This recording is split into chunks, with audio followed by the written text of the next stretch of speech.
나이 들수록 절대 베풀지 말라. 정약용은 말했다. 만년에 이르는 인간의 마음에는 공통된 변화가 찾아온다. 젊어서 쫓았던 명예와 이익이 싫은 허상이었음을 세월이 흐른 후에야 깨닫는다.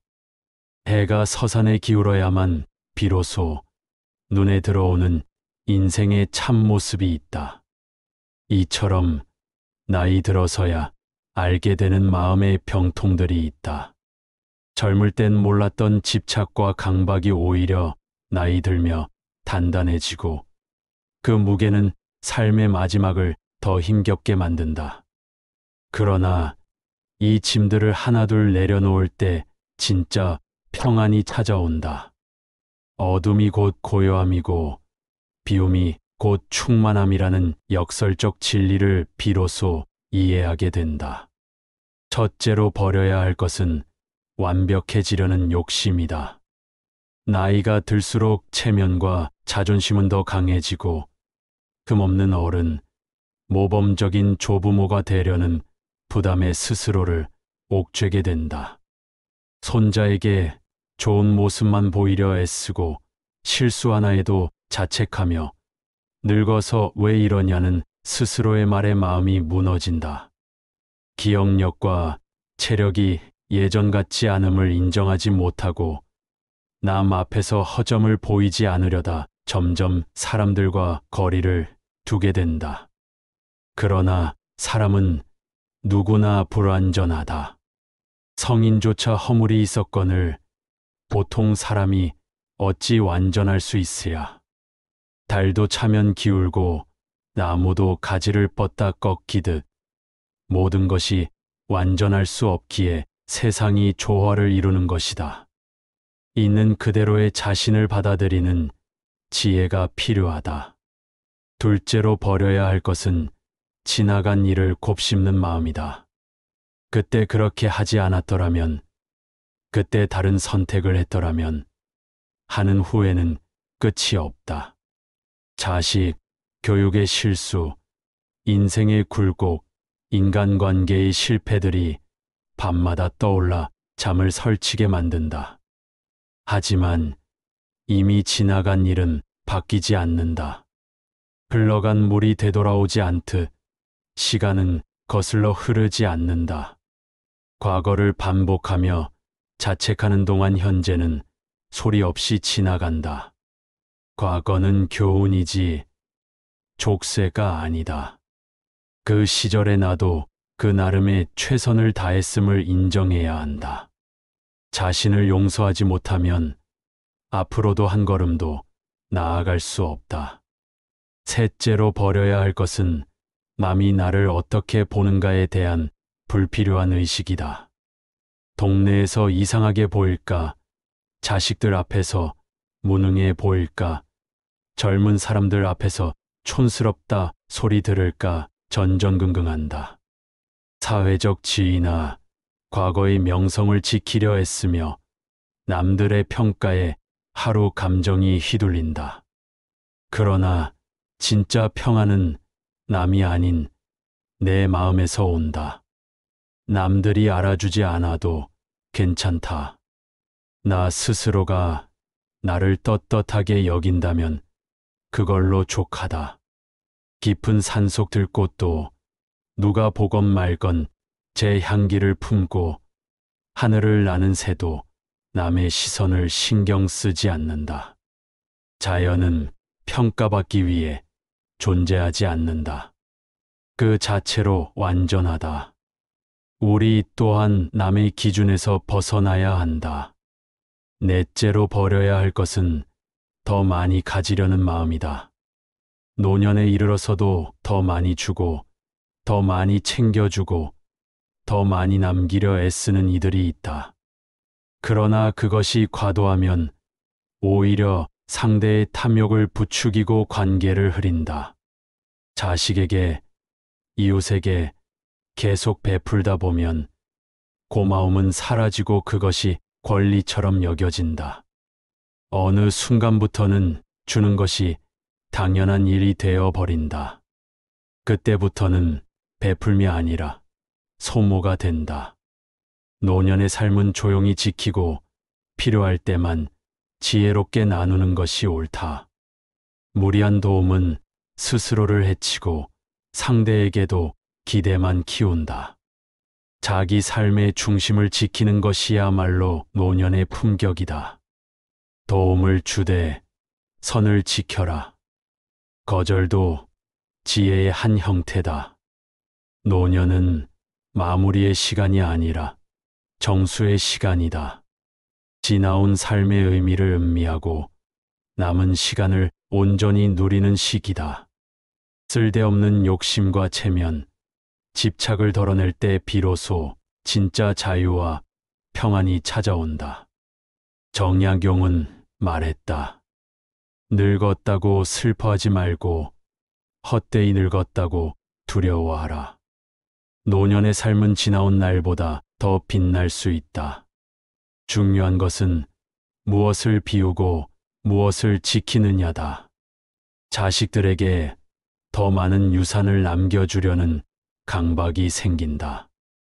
혹시나 하는 마음에 이것저것을 모아두고 언젠가 쓸 일이 있을까 봐 물건 하나도 쉽게 버리지 못한다.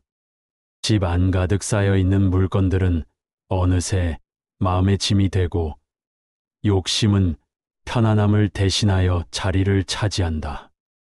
경제적 불안감이 그 불이다. 더 이상 소득이 없는 시기에 가진 것을 지키려는 마음이 앞서고 결국 적게 써야 한다는 강박으로 이어진다. 그러나 정작 더 많이 가진 사람이 더 많은 걱정에 시달리는 모순이 발생한다. 재물이 많아질수록 도둑 걱정, 손해 걱정도 늘어나고 더 많이 관리해야 하니 마음은 오히려 더 무거워진다. 소유가 아니라 소유에 대한 집착이 자유로운 영혼을 올가매는 족쇄가 된다. 진정한 부는 적게 가져도 만족할 줄 아는 마음에서 비롯된다. 필요한 것과 탐욕을 구분하는 분별력이야말로 노년의 품격이다. 물질보다 마음이 풍요로워야 진정한 삶의 여유가 생긴다. 자연을 보라. 나무는 계절마다 잎을 버리고 새싹을 틔운다. 봄에는 꽃을 피우고 가을에는 잎을 떨어뜨리며 겨울을 준비한다. 움켜쥐지 않기에 새로운 생명이 찾아온다.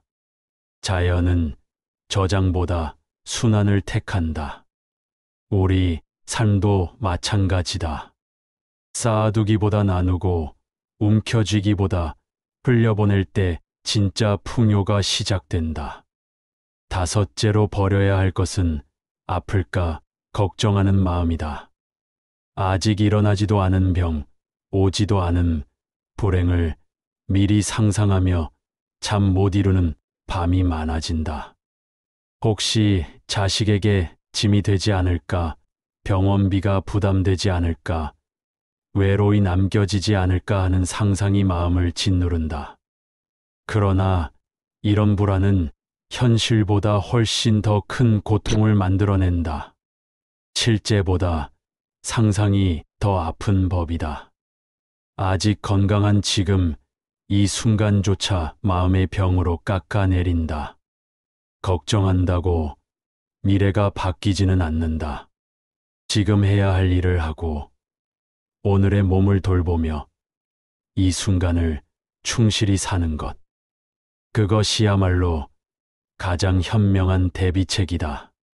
씨앗을 보라. 언제 꽃이 필지 걱정하지 않는다. 지금 뿌리를 내리고 햇살을 받아들이고 물을 머금는다. 나무도 내년 열매 걱정보다 오늘 광합성에 집중한다. 자연은 언제나 현재에 충실하다. 인간도 그래야 한다.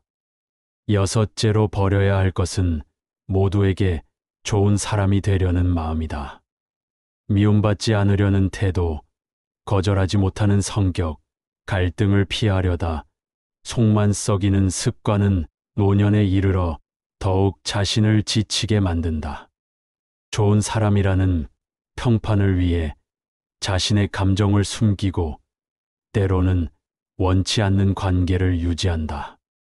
그러나 모든 사람에게 좋은 사람이 될 수는 없다. 그러한 시도 자체가 무리다. 적당한 거리감, 솔직한 표현, 가려서 만나는 관계가 오히려 더 건강하다. 진정한 친구는 내가 완벽하지 않아도 함께 있어 주는 사람이다. 진심이 없는 관계는 유지할수록 피로만 쌓인다. 착한 사람보다 솔직한 사람이 오히려 더 귀하다. 관계도 농사와 같다. 골고루 물을 주기보다 소중한 인연에 집중하여 정성을 쏟을 줄 알아야 한다. 물이 그릇에 따라 형태를 바꾸지만 본질은 물이듯 처세는 유연하되 내면의 중심은 지켜야 한다. 일곱째로 버려야 할 것은 자식에게 모든 것을 주려는 마음이다. 손자 뒷바라지, 며느리, 챙김, 자식 걱정으로 자신의 노후는 뒷전이 되는 부모가 있다. 그러나 과보호는 자식을 무력하게 만든다. 부모가 다 해주면 자식은 해볼 기회를 잃고 실패의 경험 없이 자란 아이는 시련 앞에 쉽게 무너진다. 물고기를 직접 잡아주기보다 스스로 잡는 법을 가르쳐야 한다. 때로는 실패하게 두고 넘어지도록 지켜보는 것이 진짜 사랑이다. 자식의 인생은 자식의 몫이다.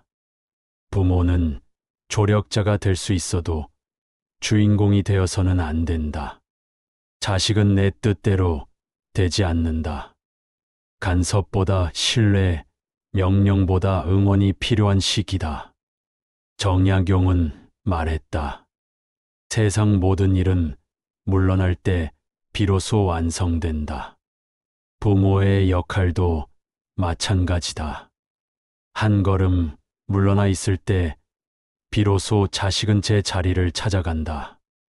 내리사랑이란 이름으로 스스로를 소진시키는 일이 없도록 해야 한다. 늙은 부모가 할 수 있는 가장 큰 사랑은 자신의 삶을 잘 살아내는 것이다. 어미 새가 새끼를 둥지에서 밀어내는 자연의 가르침을 보라. 아직 날갯짓이 미숙한 새끼라도 언젠가는 스스로 하늘을 날아야 하기에 어미는 망설임 없이 둥지를 떠나게 한다. 위험해 보일지라도 날아보게 해야 진짜 새가 되는 법이다. 자연의 모든 생명은 독립을 통해 비로소 완성된다. 자식, 사랑도 마찬가지다. 집착이 아닌 독립을 돕는 방향일 때 참된 사랑이 된다. 여덟째로 버려야 할 것은 몸의 변화를 걱정하는 마음이다. 노년의 몸은 변화가 많다. 조금만 아파도 혹시 큰 병은 아닐까 걱정하고 작은 이상에도 예민하게 반응한다. 병원을 이곳저곳 다니며 정확한 진단을 찾으려는 불안감이 커진다. 건강 정보를 맹신하며 이 약 저 약, 이 운동 저 운동을 반복한다. 젊을 때처럼 움직이려는 욕심에 무리를 하고 점점 줄어드는 기력에 자존심이 상한다. 늙음을 병으로 여기고 젊음을 되찾으려는 헛된 욕망에 지친다. 건강관리는 삶의 중요한 부분이지만 그것이 강박이 되어서는 안 된다. 계절 따라 꽃이 피고 잎이 지듯 인생에도 자연스러운 흐름이 있다. 봄꽃의 화려함이 사라진 뒤 찾아오는 가을 단풍의 고요한 아름다움을 받아들여야 한다. 억지로 계절을 거스르려 하면 몸도 마음도 피로해진다. 현재의 몸을 있는 그대로 인정하고 할 수 있는 범위에서 관리하며 살아가는 것이 지혜다. 건강을 유지하려 애쓰기보다 남아있는 건강에 감사하며 살아야 한다. 죽음 또한 삶의 일부임을 받아들이는 초연한 태도 속에 진정한 평안이 깃든다. 아홉째로 버려야 할 것은 젊은 세대를 탓하는 마음이다. 요즘 젊은 것들은 이라는 말로 시작되는 판단과 비난은 세대 간 벽을 만들 뿐이다. 지금 젊은 세대는 우리가 살아온 세상과는 전혀 다른 환경에서 살아가고 있다. 우리가 겪었던 고난을 겪지 않았다고, 우리가 믿었던 질서를 따르지 않는다고 무조건 잘못된 것은 아니다.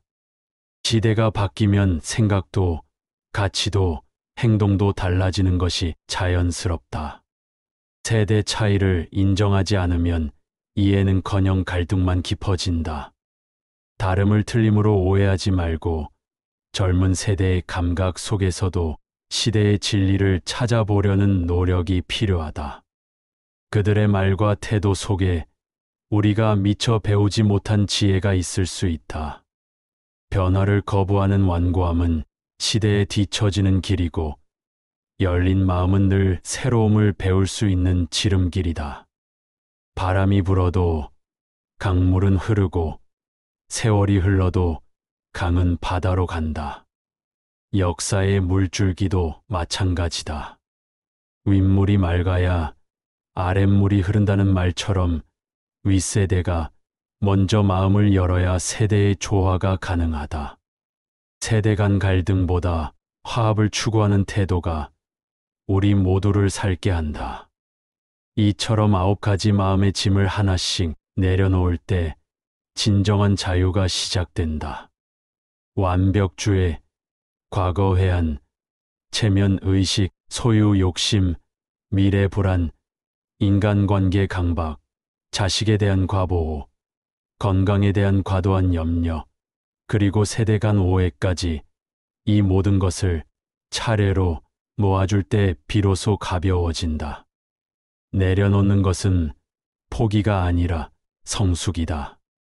상실이 아니라 자유다. 덜어내는 만큼 마음은 여유로워지고 욕심이 사라진 자리에 평안이 찾아온다. 진정한 풍요는 더 많이 쌓는 데서 오지 않는다. 적당히 비워야 채울 수 있다. 복잡한 인간관계 속에서 단순한 진심을 발견하고 외부의 평가가 아닌 내면의 만족을 추구하는 삶이야말로 지혜로운 삶이다. 지나간 과거에도 오지 않은 미래에도 흔들리지 않고 지금 이 순간을 충실히 살아가는 것이 노년의 여유다. 봄의 찬란함 못지않게 가을의 단풍도 빛이 난다. 젊음의 속도보다 노년의 깊이가 더 긴 울림을 준다. 모든 계절이 각기 다른 아름다움을 지니듯 인생의 모든 시기도 저마다의 빛을 품고 있다. 인생의 마지막 여행길은 무엇인가를 더 얻는 길이 아니라 쥐고 있던 것을 놓고 비워내며 홀가분한 마음으로 걷는 길이다. 더 이상 사람들의 시선을 신경 쓰지 않고 억지로 과거를 회상하지 않으며 남은 시간을 누군가에게 보이기 위해서가 아닌 오롯이 나의 평화를 위해 살아가는 길이다. 인생의 마무리는 그렇게 홀가분하게 자유로운 영혼으로 맞이하는 것이 가장 아름답다. 진정한 평안은 집착의 끈을 놓을 때 비로소 시작된다. 이상으로 영상을 마치겠습니다. 감사합니다.